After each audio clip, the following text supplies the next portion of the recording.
سفیان بن عیینہ نے بیان کیا، ان سے عمر بن دینار نے، ان سے اکرمہ نے اور ان سے حضرت ابو ہریرہ رضی اللہ عنہ نے نبی کریم صلی اللہ علیہ وسلم سے، کیا آپ نے فرمایا جب اللہ تعالیٰ آسمان میں کوئی فیصلہ فرماتا ہے تو ملائکہ عاجزی سے اپنے پر مارنے لگتے ہیں، جیسا کہ اللہ تعالیٰ کے ارشاد میں ہے کہ جیسے کسی صاف چکنے پتھر پر زنجیر کے مارنے سے آواز پیدا ہوتی ہے۔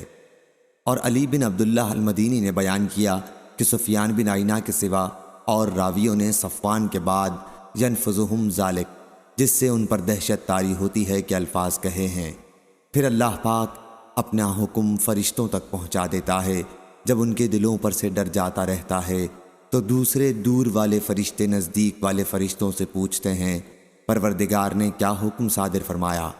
نزدیک والے فرشتے کہتے ہیں بجائے ارشاد فرمایا اور وہ اونچا ہے بڑا۔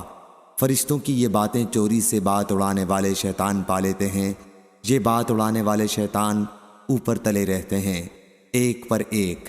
سفیان نے اپنی دائیں ہاتھ کی انگلیاں کھول کر ایک پر ایک کر کے بتلایا کہ اس طرح شیطان اوپر تلے رہ کر وہاں جاتے ہیں۔ پھر کبھی ایسا ہوتا ہے فرشتے خبر پا کر آگ کا شعلہ پھینکتے ہیں، وہ بات سننے والے کو اس سے پہلے جلا ڈالتا ہے کہ وہ اپنے پیچھے والے کو وہ بات پہنچا دے۔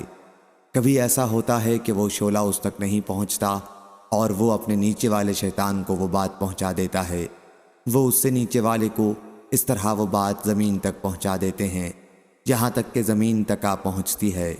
کبھی سفیان نے یوں کہا، پھر وہ بات نجومی کے منہ پر ڈالی جاتی ہے، وہ ایک بات میں 100 باتیں جھوٹ اپنی طرف سے ملا کر لوگوں سے بیان کرتا ہے۔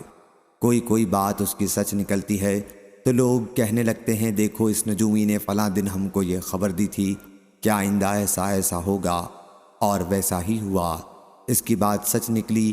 یہ وہ بات ہوتی ہے جو آسمان سے چرائی گئی تھی۔ صحیح بخاری حدیث نمبر 4701۔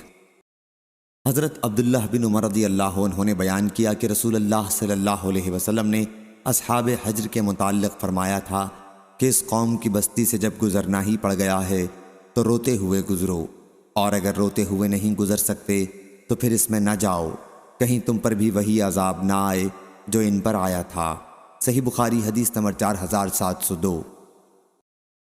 ابو سعید بن معالی رضی اللہ عنہ نے بیان کیا کہ رسول اللہ صلی اللہ علیہ وسلم میرے پاس سے گزرے، میں اس وقت نماز پڑھ رہا تھا، حضرت صلی اللہ علیہ وسلم نے مجھے بلایا، میں نماز سے فارغ ہونے کے بعد خدمت میں حاضر ہوا، آپ نے دریافت فرمایا کہ فوراً ہی کیوں نہ آئے؟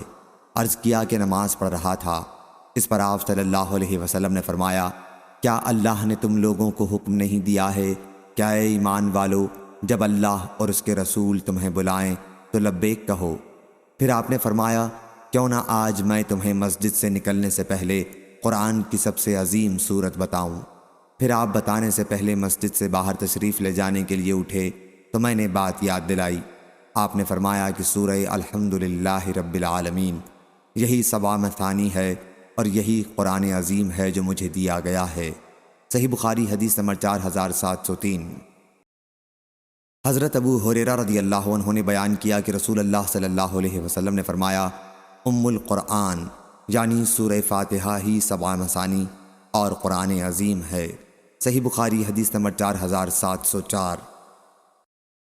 حضرت عبداللہ بن عباس رضی اللہ عنہ نے بیان کیا آیت جنہوں نے قرآن کے ٹکڑے کر رکھے ہیں کے متعلق کہا کہ اس سے مراد اہل کتاب ہیں کہ انہوں نے قرآن کے ٹکڑے کر دیے۔ صحیح بخاری حدیث نمبر 4705۔